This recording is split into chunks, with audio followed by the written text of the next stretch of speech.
Hari yang menoktahkan penantian selama 2 bulan setelah penghuni baharu ini selamat tiba di sini. Jauh berkelana merentas dunia, artifak helaian Al-Quran tua ini berasal dari Afrika Utara. Kewujudannya menjangkaui usia lebih 1000 tahun. Daripada satu naskah ataupun satu helai Al-Quran ini, dia menceritakan kepada kita pelbagai sejarah.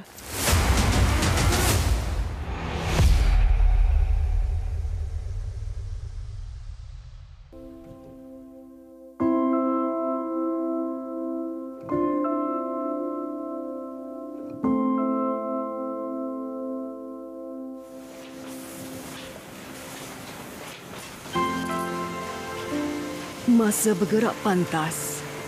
Sudah hampir 6 tahun, Malaysia memiliki kilang penerbitan Al-Quran kedua terbesar dunia selepas Madinah, Arab Saudi. Lebih 1 juta naskah Al-Quran dikeluarkan setahun untuk kegunaan domestik dan antarabangsa.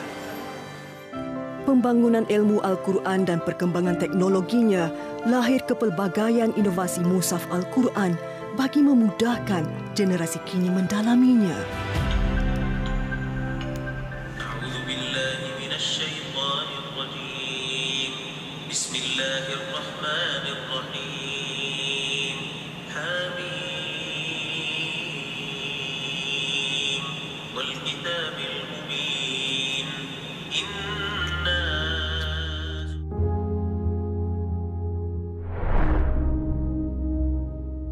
Kompleks Nasrul Quran Putrajaya. Ini kejayaan besar bagi Datuk Abdul Latif Mirasa juga sebagai pengerusi Yayasan Restu.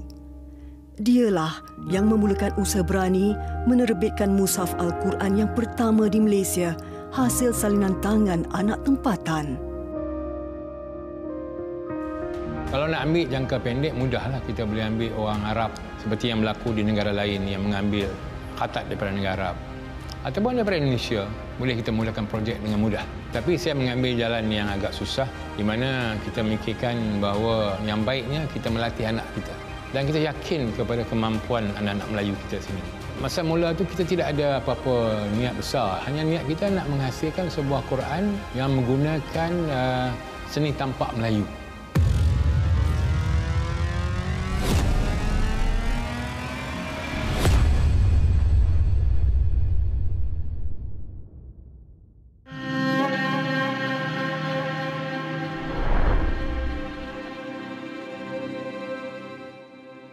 Kobaran semangat itu dibawa ke masjid terapung pertama di Perak di Pulau Pangkor.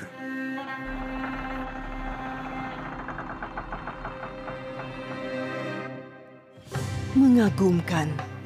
Rekaan artistik hiasan dalaman di Masjid Al-Badar 1000 Selawat ini pasti memaku mata memandang. Setiap ruang dinding masjid terhias indah dengan seni kaligrafi yang membawa kalimah suci 1000 selawat. Keindahan seni had yang menyelimuti masjid ini antara hasil penulisan tangan Ustaz Muhammad Zulfikri Muhammad Sobri. Cintanya terhadap seni Islam ini bermula 22 tahun lalu ketika pengajian di sekolah pondok. Kami di pondok masih menggunakan kitab-kitab yang lama. Orang panggil sekarang ni kitab kuning. Kitab tu masih lagi ditulis tangan. Macam mana Tok Guru ataupun Ustaz dahulu boleh menyalin teks kitab tu dengan cantik. Saya cuba meniru tulisan tu. Rupanya susah. Kesusahan itu titik permulaan Zulfikri menggali ilmu seni had ke peringkat lebih tinggi. Dia bukan hufaz, namun bakat penulisan had membuka jalannya sebagai penyalin Al-Quran.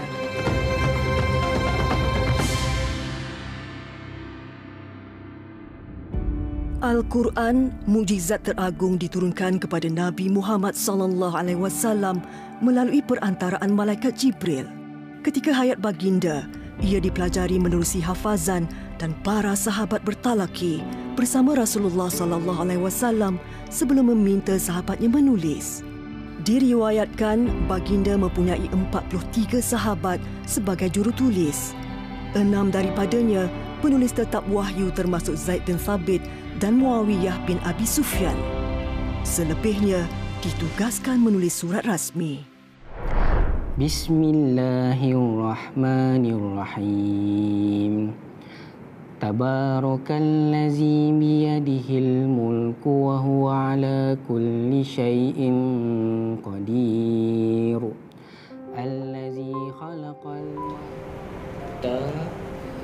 dijarakkan supaya ada ruang untuk diletakkan tanaman. Sudah 17 tahun, Zulfikri meneruskan tradisi penyalinan manuskrip bagi penerbitan Mushaf Al-Quran bercetak di Malaysia. Lam ada tanda syabas. Hari ini, dia perlu menyambung tugasannya. Rutin 30 minit sebelum memulakan penyalinan sebenar, Zulfikri melakukan latihan penulisan bagi mendapatkan rentak alunan tangan yang betul. Biasanya kita akan baca dulu ayat yang kita nak salin. Contohnya hari ini saya kena salin muka surat 15, saya kena baca dulu muka surat tu. Kalau boleh baca dengan terjemahan, fahamkan supaya bila kita salin muka surat tu seolah-olah kita berada dalam cerita muka surat tu.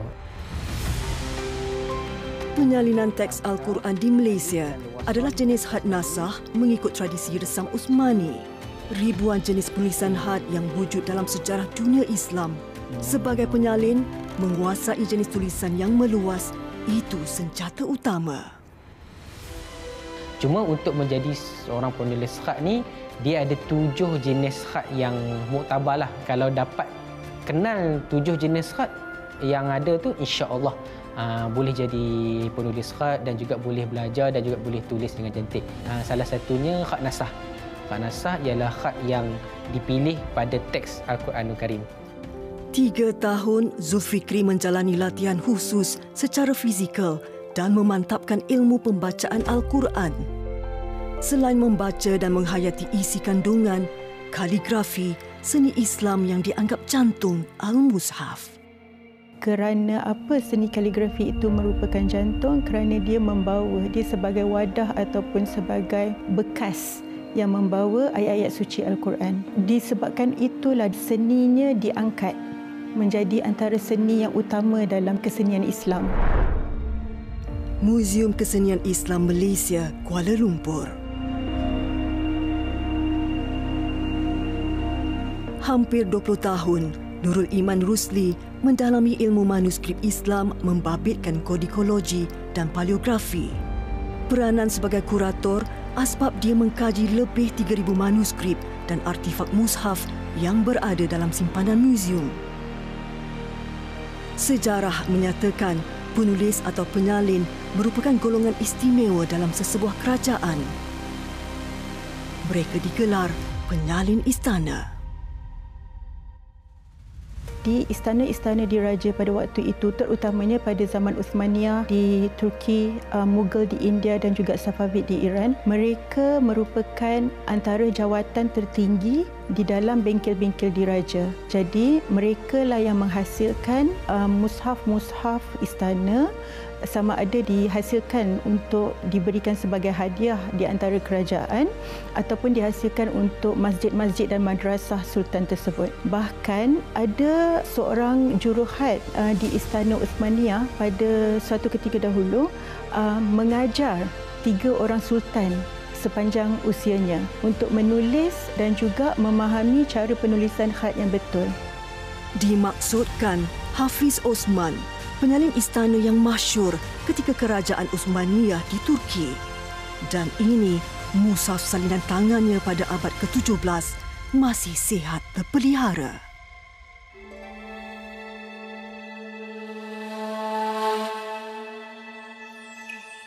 Muzium Kesenian Islam Malaysia mempunyai lebih 6,000 koleksi artifak mushaf, bukti sejarah penyalinan Al-Quran yang unggul.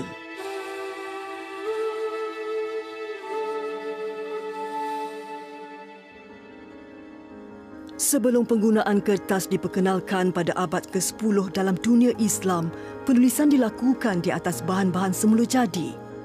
Antaranya kulit haiwan. Hari ini, Satu lagi artifak kuno dibawa masuk ke Muzium Kesenian Islam Malaysia. Nur Sarah Akilah Radzi, penolong konservator bahagian kertas, dan Nurul Iman menyambut kedatangan Blue Quran atau helaian Al-Quran biru berusia lebih 1,300 tahun. Perasaan tu macam tak boleh nak digambarkan. Kita boleh lihat warna indigo yang sangat mewah, kemewahan mushaf Al-Quran itu sendiri. Tulisan yang digunakan adalah daripada pigmen emas dan hiasannya daripada pigmen perak di atas halaman yang berwarna biru indigo. Dan pada waktu itu, proses menghasilkan kulit haiwan untuk dijadikan kertas menulis adalah satu proses yang rumit. Dan ditambah lagi untuk mewarnakan dengan warna indigo tersebut merupakan satu proses yang rumit juga. Dalam keterujaan, ada sesuatu yang membimbangkan Sarah. Keadaan fizikal helaian Al-Quran biru diperbuat daripada kulit haiwan ini sudah menampakkan kesan penuaan yang jelas. Kulit lembu. So kulit ni memang bersifat anjal lah. Jadi dia sangat sensitif pada suhu dan kelembapan. Jadi kalau kita tidak jaga suhu dan kelembapan tu, velum tersebut akan jadi mengecut. Kalau kita tengok pada tulisan itu tersebut, dia akan jadi crack. Warna dia akan makin pudar. Lama kelamaan boleh jadi koyak pada certain bahagian. Misi Sarah bermula. Helaian Al-Quran biru harus diselamatkan.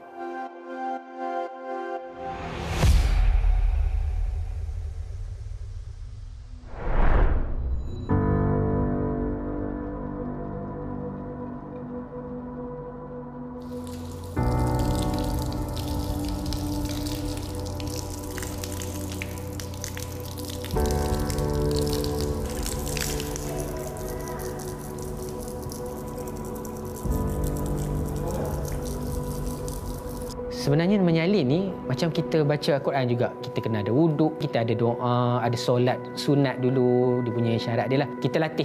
Memang ada disiplin ataupun ada adab bila menerbitkan Al-Quran ni. Zulfikri, generasi ketiga penyalin di sini sejak 2004. 6,236 ayat, 30 juzuk dan 114 surah, rangkuman sebuah mushaf. Jika dilaksanakan seorang penyalin, pasti memakan masa bertahun. Justru, 5 orang penyalin ditugaskan bagi satu misi. Namun, adakah itu cukup sebagai penyelesaian? Tulisan tu nak kena bagi sama sebab kami tulis berkumpulan. Jadi satu-satu Quran tu kadang-kadang 5 penulis khat terlibat. Untuk Al-Quran ni tak boleh ada salah. Sebab Al-Quran ni bila ada salah sikit, kita paksa reject. Jadi nak elakkan daripada buat kerja 2 kali buat semula tu, kita buat lakaran awal. Mereka berdepan dengan cabaran keseragaman penyalinan yang dibuat secara berkumpulan. Zulfikri, kunci utama dalam proses ini. Dia perlu melakukan lakaran awal kalam suci An-Nur dengan menggunakan pensel. Lakaran inilah menjadi panduan asas kepada penulis lain dengan menghitamkan huruf dan baris bacaan menggunakan dakwat. Fokus dan teliti. Kesilapan boleh menyebabkan ulang semula salinan pada kertas lembaran yang baru. Ini paling dibimbangi. Kadang-kadang setiap huruf nak dibuat tu tak sama. Contohnya huruf alif, penulis surat yang pertama buat dengan betul. Tapi penulis surat yang kedua tak dapat dah ikut lagi format tu. Tapi at least 95%, 98% kena sama. Kalau orang yang pandai khat, orang yang tengok betul-betul tulisan tu, kalau dia detail betul-betul, akan ada juga. Sebab benda tu tangan kan. Cumanya kita kena bagi dapat sampai sama. Dia sebab nak bagi seragam. Macam ni kan dah nipis.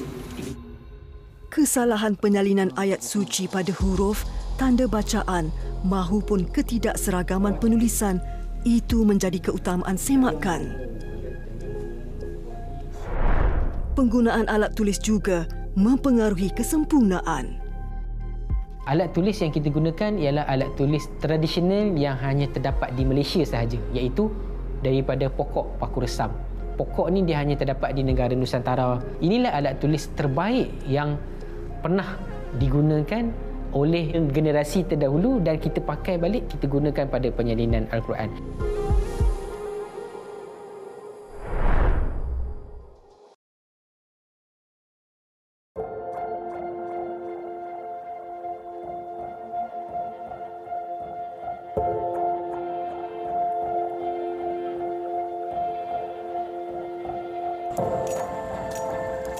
Pokok paku resam atau nama saintifiknya dikenali sebagai Dicranotherix linearis.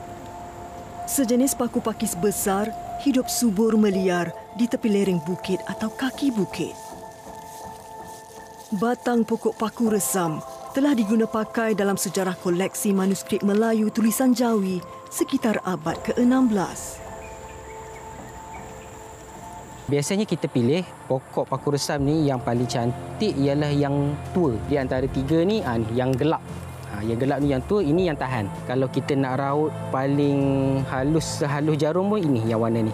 Yang kedua yang lurus. Kalau lurus, kita boleh guna banyak. Contohnya kalau ikut saiz pen, maknanya ni boleh dapat sampai lebih daripada 5 batang. Yang ketiga yang dipilih saiz dia yang besar. Bila kita tulis, kita genggam dia, kita pegang dia, dia selesa kita tulis ni.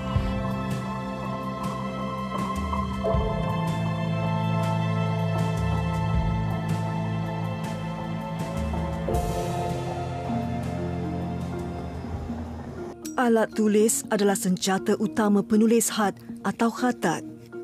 Justru pendekatan terbaik ialah dengan menghasilkannya sendiri untuk dijadikan alat tulis dikenali kayu handam. Di negara-negara lain, dia ada juga alat-alat tulis tradisional dia. Contohnya macam Iran, dia ada sejenis buluh yang nama dia dusfuli.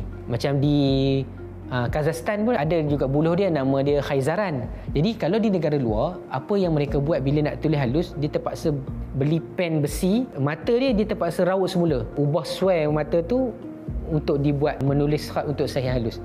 Kalau pokok paku resam ni tak perlu dah, hanya raut halus boleh tulis.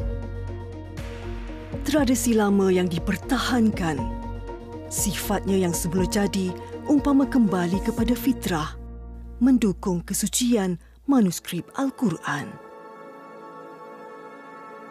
Begitu juga dengan dakwat dan lembaran kertas untuk proses penulisan ayat-ayat suci Al-Furqan. Kaedah penulisan manuskrip mushaf dibuat pada kertas lembaran lebih besar bersaiz A1 sebelum dicetak pada saiz normal Al-Quran. Kualiti manuskrip kertas dia tu boleh bertahan sampai 500 tahun akan datang sebab tujuan dia boleh dijadikan rujukan untuk generasi akan datang. Dia bebas daripada asid. Maknanya tak ada bahan-bahan yang mencurigakan. Kertas tu 100% daripada tumbuh-tumbuhan ataupun daripada bahan yang bersih sebab kita nak gunakan untuk meletakkan ayat-ayat Al-Quran. Ketika zaman Rasulullah sallallahu alaihi wasallam, para sahabat menghafal dan menulis di atas kulit haiwan, kayu, pelepah tamar dan disimpan sebagai rujukan sendiri. Bermakna ia bertaburan. Peristiwa Perang Yamamah menjadi titik tolak pengumpulan dalam satu mushaf. Selepas kewafatan Rasulullah, Saidina Abu Bakar As-Siddiq menjadi khalifah Islam. Ketika zaman kepimpinannya, beliau diuji dengan golongan Arab yang murtad dan memerangi mereka melalui Perang Yamamah pada 12 Hijrah. Dalam peperangan berdarah itu, diriwayatkan seramai 70 para sahabat penghafal Al-Quran syahid. Perkara ini membimbangkan Umar bin Khattab. Kebimbangan yang mencetuskan usulan berani. Jadi pada ketika itu Sayyidina Umar Al-Khattab radhiyallahu anhu, dia jumpa Sayyidina Abu Bakar memberi pandangan untuk mengumpulkan Al-Quran. Yang Quran berada, kita kata berselerak tadilah, untuk dikumpulkan. Mula-mula Sayyidina Abu Bakar tak berani nak buat. Abu Bakar As-Siddiq khawatir dianggap bid'ah. Namun Umar Al-Khattab tetap memujuk. Jika ramai lagi para sahabat penghafal Al-Quran syahid, maka hilanglah juga wahyu yang ada di dada-dada mereka.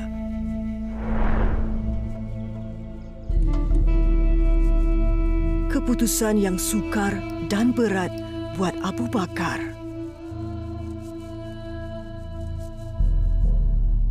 Tapi lama-kelamaan dipujuk oleh Sayyidina Umar, maka akhirnya Sayyidina Abu Bakar pun bersetuju dengan dipanggil Zaid bin Thabit untuk mengetuai mengumpulan Al-Quran ini. Dia dua cara kumpul, dengan tengok pada tulisan dan juga kepada hafalan, dan disalin, ditulis dalam satu mushaf.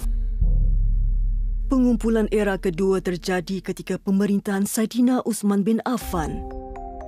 Menurut Profesor Madya Dr. Suki Osman, timbul banyak percanggahan cara pembacaan Al-Quran akibat perluasan wilayah Islam. Pengumpulan dan penyalinan semula dalam satu mushaf dilakukan dengan kaedah resam Uthmani bagi mengekang pertelingkahan.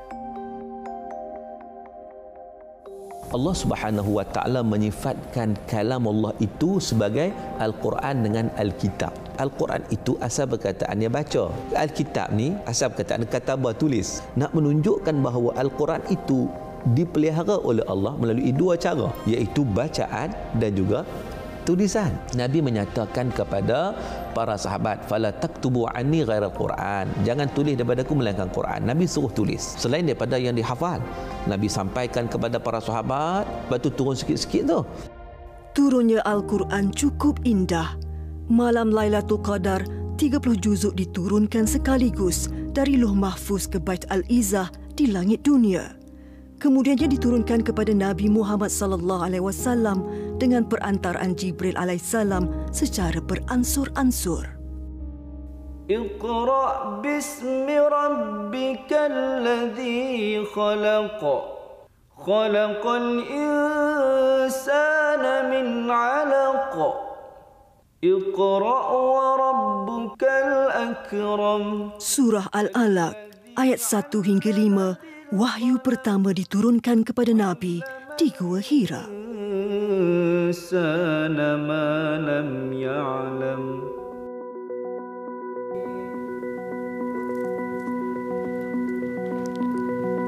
Untuk mushaf daripada Mamluk ini, kita buka pada surah Sajadah. Merungkai kerja penyalinan pada awal peradaban Islam, hurufnya tidak bersambung, tidak bertanda dan tiada berbaris. Buktinya, helaian Al-Quran Surah Yunus ayat 6 hingga 21, penulisan abad ke-8 ini. Apa yang membezakan antara huruf ba, ta dan tha, titik? Dan apa yang membezakan dengan ta, ti, tu, baris? Kalau kita tak ada semua ni, maksudnya kita tak boleh baca. Kenapa jenis tulisan itu wujud pada waktu itu? Kerana Islam tersebar dalam masyarakat berbahasa Arab. Jadi mudah untuk mereka. Bentuk-bentuk tulisan itu hanyalah sebagai rujukan untuk mereka, dan mereka kebanyakannya merupakan penghafal Al-Quran. Surah Taha ayat 96 hingga 108 ini ditulis pada abad ke-8 Masihi di atas kulit haiwan dengan jenis khat kufi. Ia asalnya tidak bertanda, namun penyebaran agama Islam secara meluas berlaku evolusi penulisan yang lebih teratur. Titik yang berwarna merah mewakili baris sebutan, iaitu baris di atas, di bawah dan di hadapan, manakala titik ataupun garisan condong mewakili titik-titik kepada huruf. Selain daripada itu, kita dapat juga melihat sekumpulan lebih kurang dalam 4 ataupun 5 garisan condong menandakan akhirnya sepotong ayat. Al-Quran membawa rahmat kepada ketamadunan ilmu dalam bidang penulisan dunia Islam. Namun apakah ironinya, sesebuah mushaf dihias cantik sedangkan Al-Quran itu sifatnya dibaca?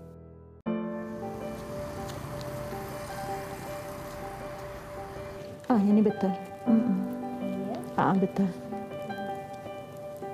Kebanyakan artifak mushaf di sini adalah koleksi jarang ditemui.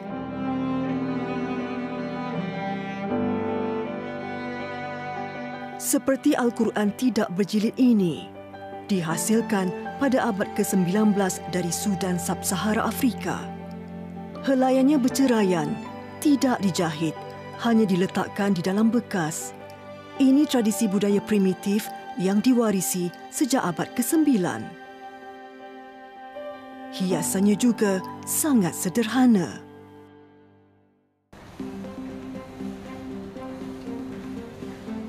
Berbeza dengan imej mewah helaian Al-Quran biru yang sedang dirawat di makmal konservasi. Helaian ini diperbuat daripada kulit anak lembu atau velum membawa surah Al-Baqarah ayat 267 hingga 273. Faktor suhu dan kelembapan menyebabkan velum ini mengecut. Sarah mendapati kaedah restorasi polyester hinges boleh menyelamatkannya. Permukaan yang menggelembung tadi, kita nampak objek tu stres tau. Polyester hinges ni bertindak seperti spring. So spring inilah yang membantu objek velum tersebut supaya dia akan jadi lebih stabil dan tak stres. Kita tengok pun kita nampak macam objek tak sihat. Kaedah polyester hinges agak rumit. Bagi menstabilkan kedutan permukaan velum, Sarah perlu menyediakan potongan hinges dengan banyak. Ini akan dijahit satu persatu secara manual di sekeliling bingkai untuk menegangkan velum.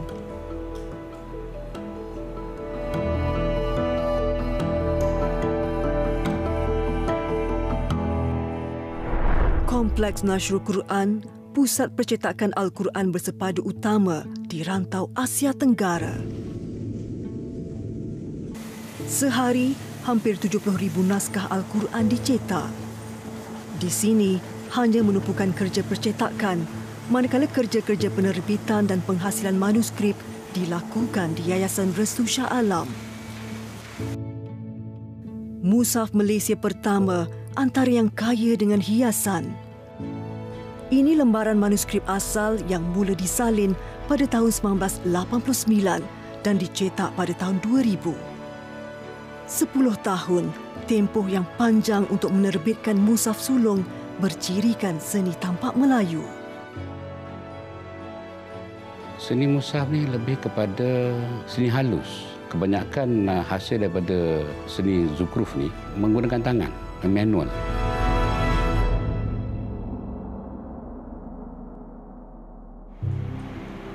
Vo Husin Bakar, antara individu terawal terbabit secara langsung dengan penghasilan mushaf Al-Quran Malaysia pertama. Selain penyalinan manuskrip Al-Quran, seni zukruf yang menghiasi halaman mushaf juga dititik beratkan. Penyelidikan selama 3 tahun, banyak sudut yang diambil kira dalam mendirikan konsep sebuah mushaf yang menonjolkan ciri-ciri Malaysia.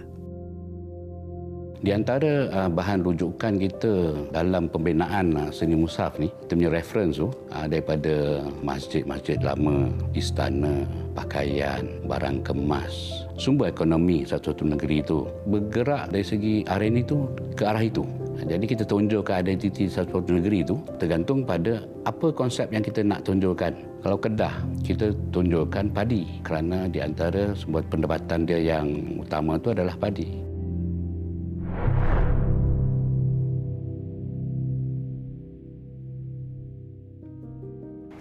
Seni zukhruf punya disiplin tersendiri. Bersandarkan konsep sesebuah mushaf yang ditetapkan, barulah pembinaan struktur dan bentuk dilakukan. Motif dan corak yang menghiasi halaman Al-Quran tidak sewenang-wenangnya mendapat tempat untuk dimasukkan dalam sesebuah mushaf. Al-Quran itu membawa kalam suci Allah, maka corak hiasan juga harus menghormati kesuciannya. Dia mesti mengikut syariat. Syariat itu maksudnya yang figure, binatang, sebagainya tak boleh. Nombor 2, dia mesti cantik. Maknanya colourful sampai tidak mengganggu ayat Al-Quran itu sendiri. Nombor 3, bermanfaat. Kalau tulisan itu terlampau kecil yang tak mendatangkan manfaat untuk pembaca, itu tak boleh. Ketelitian pemilihan motif seni zukhruf ini syarat dengan falsafah. Kita pakai bunga mawar tu kerana karakter bunga mawar tu sendiri dia wangi. Sebab tu kita letak di kepada kepala surah tu. Kalau bunga melo, kenapa kita letak di dalam number ayat pada Quran tu? Kerana bunga melo ni dia punya konsep dia putih, suci. dan page number untuk Al-Quran Mushaf Malaysia. Kita pakai bunga tanjung.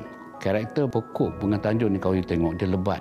Dia itu represent angka muka surat tu 600 lebih tu di dalam Al-Quran. Motif dan pewarnaan harus seimbang dengan penulisan kaligrafi yang ada pada manuskrip. Kesabaran yang tinggi. 100 jam atau bersamaan dengan tempoh 2 minggu adalah masa untuk menyiapkan satu lembaran.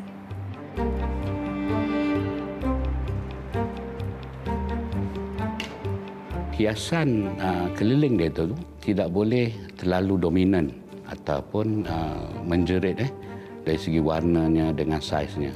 Peletakan mushaf tu sendiri dia ada kiraan dia. Kita menggunakan golden section. Tumpuan mata tu pada ayat Quran. 30 tahun berkhidmat, Hussein kini dipertanggungjawabkan untuk memastikan kualiti penerbitan yang dikeluarkan Yayasan Restu mencapai standard yang ditetapkan. Satu lagi elemen penting dalam seni mushaf dan diwarisi sejak beribu tahun dahulu ialah penggunaan emas atau gold leaf 24K. Karakternya mewah dan berkilau menjadi pilihan juru hias.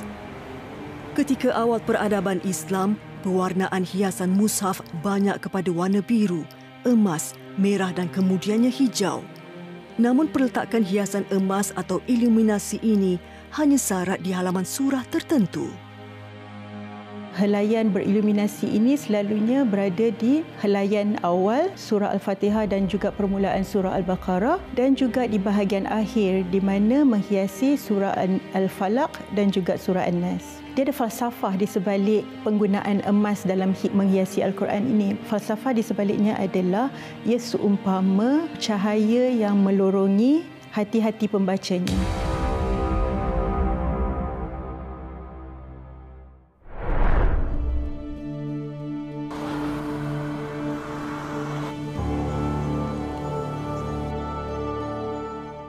Hari ini manuskrip penyalinan diimbas untuk diagihkan kepada beberapa unit lain bagi meneruskan kesinambungan tugas sebelum Al-Quran boleh dicetak.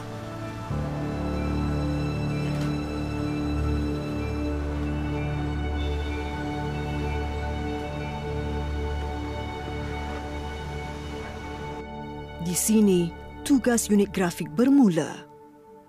Mereka perlu memperkemaskan penulisan manuskrip yang telah diimbas masuk ke dalam perisian komputer. Bermakna satu demi satu huruf dan tanda bacaan diperhalusi. Penyusunan ayat dan maksud terjemahan sesebuah surah juga disemak. Gerak kerja ini berdasarkan senarai pembetulan dari unit tasihih bahagian ulum Al-Quran yang berperanan melakukan semakan terperinci. Ketelitian ini bagi menepati standard SOP penerbitan dan percetakan teks mushaf Al-Quran yang telah ditetapkan oleh pihak keselamatan dalam negeri. Kelulusan hanya diberikan setelah melalui semakan teliti Lajnah Tasihih Al-Quran KDN.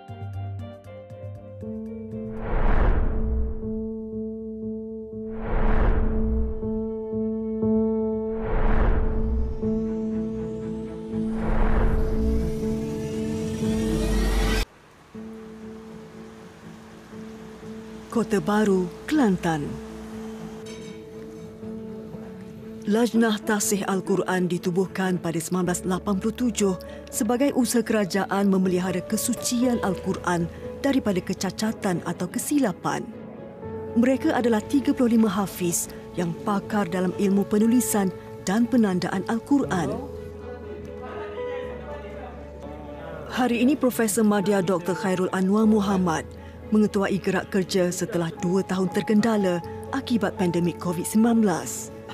Meneliti satu kalimah demi satu kalimah, menanda dengan dakwah warna merah tu, sekiranya berlaku kesalahan akan ditanda dengan satu tandaan. Kita akan buat satu perbincangan di kalangan ahli lajnah tasihih Al-Quran untuk memastikan bahawa apa keputusan yang diberi itu adalah keputusan yang tepat. Dia tak ada juga ada salah. Berkembangnya pemain industri penerbitan dan percetakan Al-Quran di Malaysia.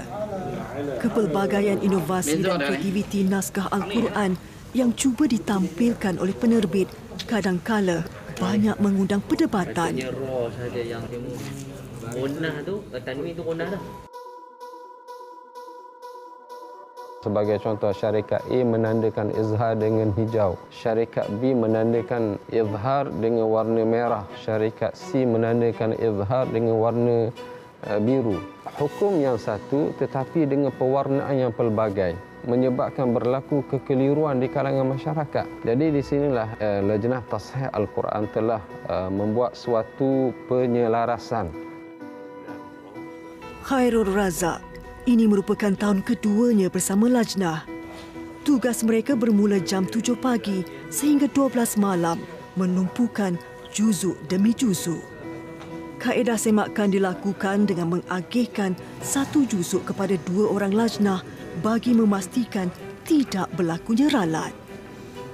Contohnya kalau kita ada silapan sedikit ataupun terlupa untuk ayat tu, sebenarnya ayat tu salah, jadi dia akan berhubung kait dengan orang lain punya semakan. Semakan pertama dan kedua tu perlu ada keserasian. Jadi sekiranya salah satu ada cacat celah, maka ianya akan boleh menyebabkan keputusan terakhir nanti ditolak. Persidangan kali ini, mereka menyemak dan mentashih 18 bahan, merangkumi hampir 760 juzuk Al-Quran dari 9 penerbit di seluruh Malaysia dalam tempoh 5 hari. Mereka adalah ahli lajnah yang dilantik oleh Lembaga Pengawalan Al-Quran KDN pada setiap 2 tahun demi menjaga ketulinan dan kesahihan Al-Quran.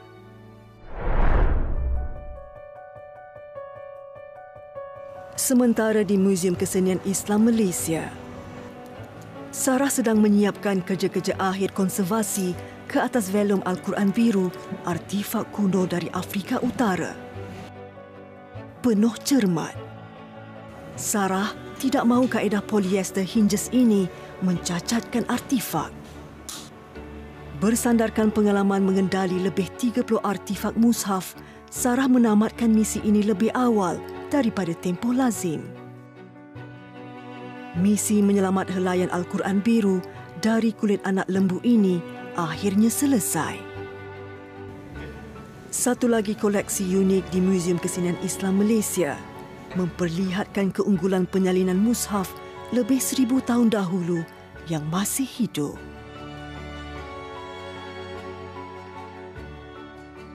Kampung Teluk Baharu, Pulau Pangkor, Perak. Masjid Al-Badar 1000 Selawat ini punya nilai sentimental buat Zulfikri dan Fo Husin. Penglibatan kepakaran mereka secara langsung dalam pembinaan masjid terapung ini satu kebanggaan mereka.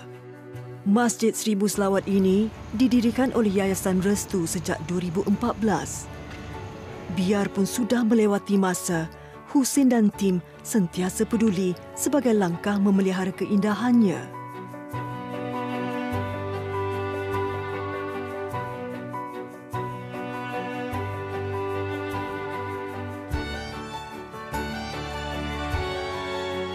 Zulfikri kerap ke sini.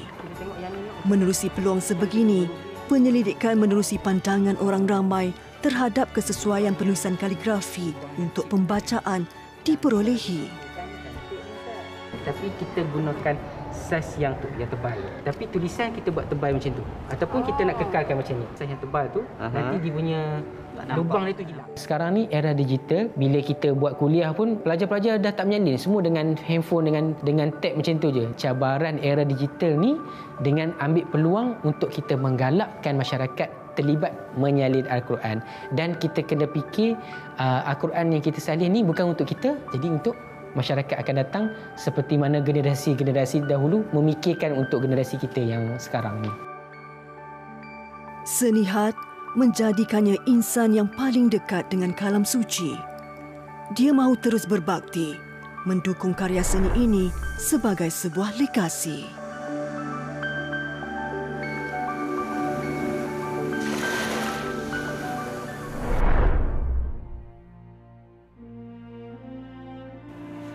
Di bilik kebal inilah kesemua manuskrip salinan tangan mushaf Al-Quran disimpan rapi. Aset paling berharga yang tidak dapat dijual beli. Ini bukti penyalinan mushaf Al-Quran abad ke-21 yang akan menjadi tatapan generasi 500 tahun akan datang. Setiap individu punya perjuangan. Berbeza peranan, namun keagungan tinta syurga membawa mereka kepada matlamat yang sama. Al-Quran, bacalah, kalam Allah yang memegang setiap hati-hati manusia sebagai pedoman.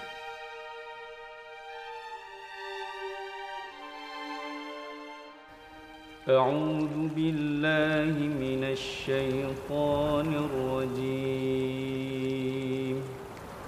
Bismillahirrahmanirrahim. Iqra' bismi rabbikal ladzi khalaq.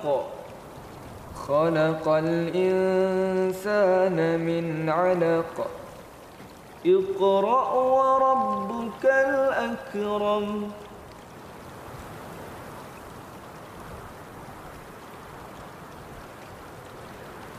الذي علم بالقلم علم الإنسان ما لم يعلم صدق الله العظيم